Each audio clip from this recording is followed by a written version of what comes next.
Hello mga kaibigan, magandang araw po sa inyong lahat. So itong video na ito, i-share ko po sa inyo ang aking nabili na Reduce Solar. Ang ganda po niya mga kaibigan.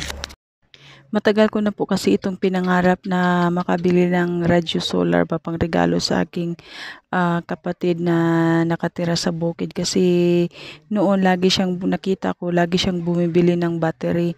Sabi ko tapos ang mahal pa ng battery at madali lang din siyang malubat, yung hindi na magagamit kasi sabi ko kung meron akong makita na na radyo solar siya, yun na lang ang bilhin ko. So may nakita kasi ako sa sa Shopee. Sinubukan kong magtingin-tingin doon. Kaso iniisip ko kapag na-order ko siya sa Shopee, pagka nasira siya, saan ako lalapit? Sino ang pwede kong kontakin? Malayo. Syempre sa Manila yun, andito kami sa Mindanao.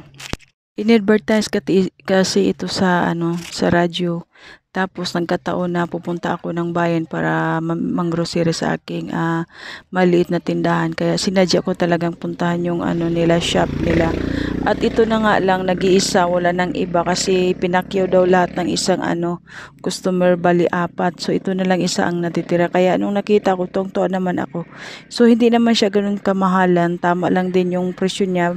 Pareho lang din ang presyo niya sa Shopee. So, yung sa Shopee nag-inquire ako, siya free, free shipping fee. Ito, naka-less ako ng 100 pesos. Kaya ito, dali ko siyang kinuha at sinubukan nga namin doon sa shop. Maganda naman, as in talagang malinaw. May pa siya, may kasamang dalawang bulb, light bulb. Puti yung kanyang ilaw at saka meron din itong Bluetooth, may SD card, FM AM at saka wala lang siyang free na microphone, pero at least okay na din yun, di ba? So solar siya, mayroon din siyang lagay ng battery, mga 3 battery. Pwede rin siyang isaksak direct sa sa kuryente.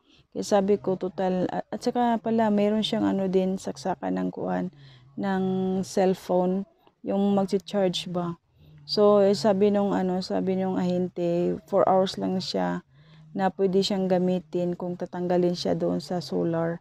So, sabi ko sa kapatid ko, yung dinemo ko siya, kasi nga, syempre, may edad na yung tao, kailangan balik-balikin ko para makuha talaga niya. Sabi ko, may cellphone ka naman, kasi may cellphone siya dahil, para madali ko siya makontak doon sa bukid kung may mga pangailangan dito ba sa barangay, kasi wala kami sa bukid, siya sa nasa bukid. Siya yung nagala, may mga alaga siya doong mga hayop. So nandoon siya kasama yung anak niya. Kaya ito, napakaganda ito, malaking tulong to sa kanya at natutuwa naman din siya na na nabilihan ko siya ng solar. Kasi pinangarap din talaga niya ito, kaso nga lang wala silang chance. Alam mo naman matanda, di ba? Sabi ko sa kapatid ko, hindi ka na mainip kasi may radyo ka na. Meron nang magsasabi sa iyo kung anong oras na.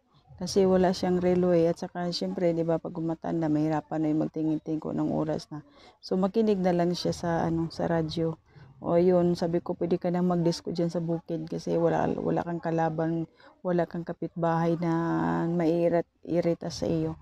Kasi ikaw lang diyan kung hanggang kailan mo gusto, ay kasi bulyuman mo siya ng todo. Yung mga aswang diyan matatakot sa iyo, tawa naman siya. Kaya ang ganda nito mga kaibigan, best recommended ko talaga ito. Hindi naman siya ganun kamahal, pero at least sulit ba? Hindi masasayang yung pera mo. Tapos sabi nung ahente sa akin, kapag meron siyang sira, ilapit ko lang sa kanila at saka free na yung labor at saka yung hatian lang daw kami sa pyesa kung may kailangan pyesa na papalitan, halimbawa kung 100, hati kami sa sa pagbabayad.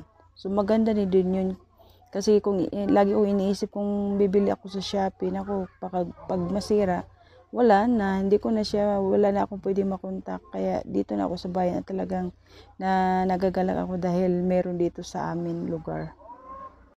Okay lang sana kung ang presyo nito ay nasa 1,000 or nasa 500, kaso 2,000 mahigit Kaya sabi ko sayang, 'di ba? Tuwang-tuwa ang aking kapatid dahil hindi na siya gagastos pa ng battery at saka ang laking tulong ito sa kanya. Tuwang-tuwa talaga siya. Kaya nagagalak din naman ako na masaya siya ba na nabilhan ko siya ng solar na radyo. At saka goodbye battery na talaga. At alam niyo guys, dito sa amin laging brown out kaya nakakainis. Kaya iyon, may solar na libre. Wala nang iisipin, hindi masakit sa ulo. May ilaw, may charger, talaga 'di ba? Package talaga siya. Maganda siya talaga pang regalo as in.